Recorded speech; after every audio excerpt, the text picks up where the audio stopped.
You can just hold it and then pull it like this one. What's up guys, this is Ron from Ronan. So this is the iPhone 17 Pro Max of my wife. As you can see, may photo ko.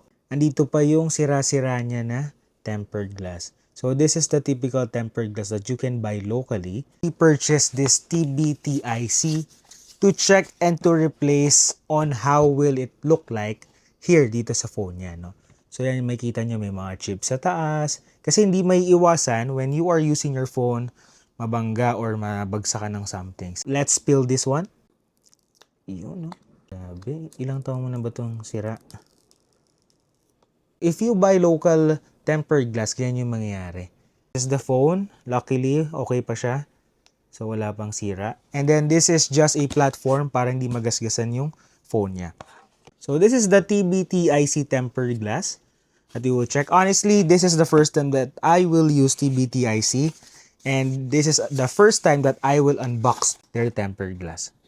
So, wow. So, this is 2 pieces already. Super glass yung nakalagay.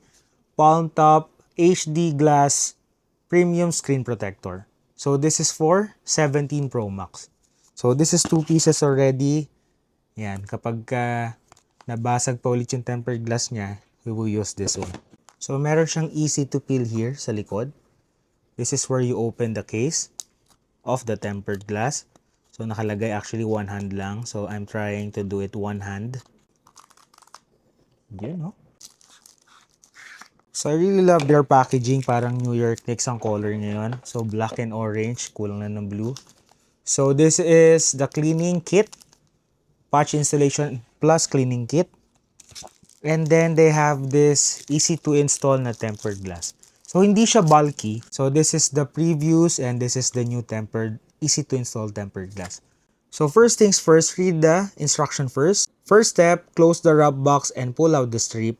Second step, press the round hole for 3 seconds after removing the shell automatically.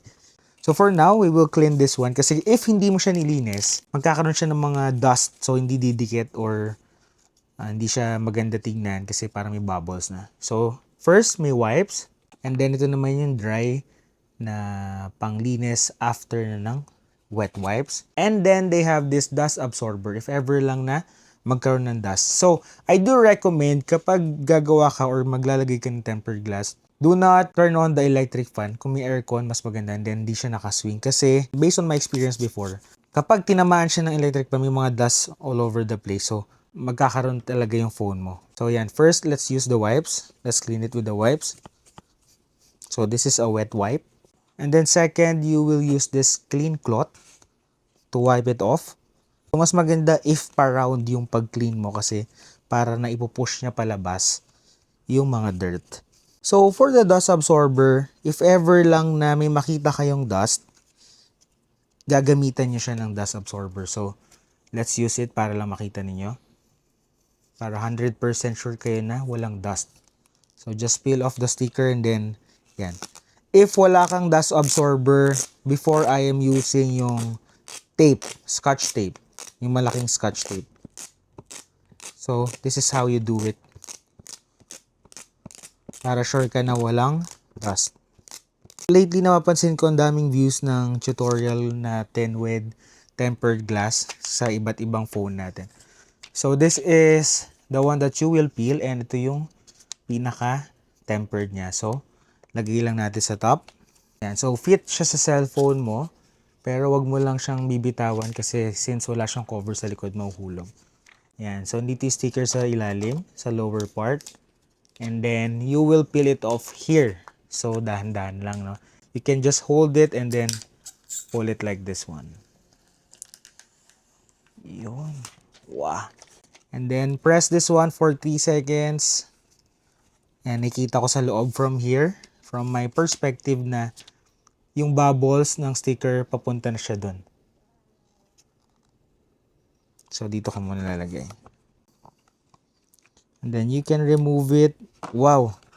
Nalagay na lahat. May onting bubbles here, but you just press it out. Tapos, ilabas mo lang. Since yung bubbles are technically may air yon kaya siya nagkakabubble. So, maganda yung pagkakalapat natin, pantay.